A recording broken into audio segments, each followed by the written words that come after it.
London ബ്രിഡ്ജിലെ എല്ലാ കാഴ്ചകളും ഈ ഒരൊറ്റ വീഡിയോയിൽ കൂടി കാണാം. എങ്ങനെ സമയം ചെലവഴിക്കാം, എന്തെല്ലാം കാണുവാൻ കഴിയും, ഇതാണ് ഈ വീഡിയോയിൽ ഞാൻ കൊടുക്കുന്നത്. ആദ്യം തന്നെ ശരിക്കുള്ള ലണ്ടൻ ബ്രിഡ്ജിൽ നിന്നും ടവർ ബ്രിഡ്ജിനെ ദൂരക്കാഴ്ചയായി കാണാം.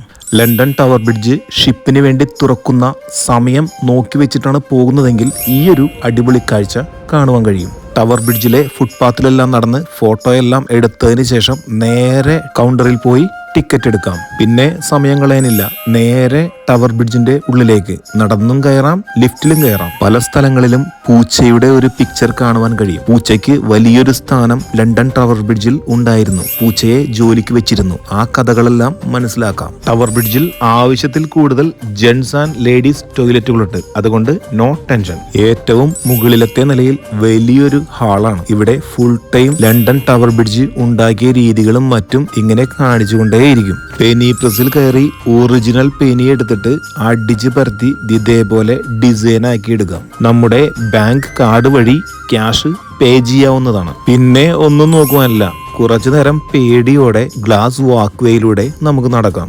അത്രമാത്രം ഹൈയസ്റ്റ് പോയിന്റിലാണ് ഈ ഒരു വാക്ക് വേ സ്ഥിതി ചെയ്യുന്നത്. അതുകൊണ്ട് തന്നെ ലണ്ടൻ നഗരത്തെ അതിമനോഹരമായിട്ട് നമുക്ക് കാണുവാൻ കഴിയും. താഴോട്ട് നോക്കിയാലും സൈഡിലോട്ട് നോക്കിയാലും എല്ലാം അതിമനോഹര കാഴ്ചകളാണ്. ആകാശക്കാഴ്ച എന്നൊക്കെ വേണമെങ്കിൽ പറയാം. ഇത് കഴിഞ്ഞാൽ പിന്നെ നേരെ നടക്കാം.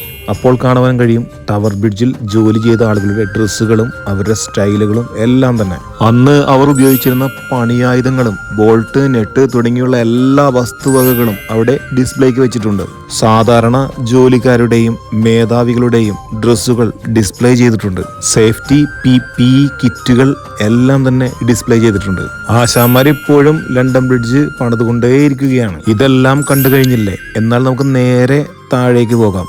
ലിഫ്റ്റ് വഴിയോ നടന്നോ. അങ്ങനെ നമ്മൾ താഴത്തെ നിലയിലെത്തി എന്ന് പറഞ്ഞാൽ റോഡിലെത്തി. അപ്പോൾ നമുക്ക് ദേ ഇങ്ങനെ നീല ലൈൻ വരച്ചിരിക്കുന്നത് കാണുവാൻ സാധിക്കും. ഈ ഒരു ലൈനിന്റെ നടുക്ക് കാണുന്നത് അവിടെ വർക്ക് ചെയ്തിരുന്ന ആളുകളുടെ ഡീറ്റെയിൽസ് ആണ്. ഈ ഒരു നീല വര നമ്മളെ കൂട്ടിക്കൊണ്ടു പോകുന്നത് എൻജിൻ റൂമിലേക്കാണ്. ഈ ഒരു ലൈൻ പോകുന്നത് പോലെ വളഞ്ഞും തിരിഞ്ഞുമൊക്കെ നമുക്ക് ഈസി ആയിട്ട് എൻജിൻ റൂമിൽ എത്തിച്ചേരുവാൻ സാധിക്കും. പിന്നെ മറക്കണ്ട, ആദ്യം എടുത്ത കയ്യിൽ വെച്ച ആ ടിക്കറ്റിലെ ആ ഒരു ടിക്കറ്റ് തന്നെ വേണം ഈ ഒരു എൻജിൻ റൂമിൽ കയറുവാനായിട്ട്. അതുകൊണ്ട് ടിക്കറ്റ് കളയാൻ പാടില്ല. സദാസമയം പ്രവർത്തിച്ചു കൊണ്ടിരിക്കുന്ന എൻജിൻ നമുക്ക് കാണുവാൻ സാധിക്കും. അന്നത്തെ കാലത്ത് ഇത് പ്രവർത്തിച്ചിരുന്നത് കൽക്കരി കൊണ്ടാണെങ്കിൽ ഇന്നത്തെ കാലത്ത് ഇത് പ്രവർത്തിക്കുന്നത് ഇലക്ട്രിസിറ്റി കൊണ്ടാണ്.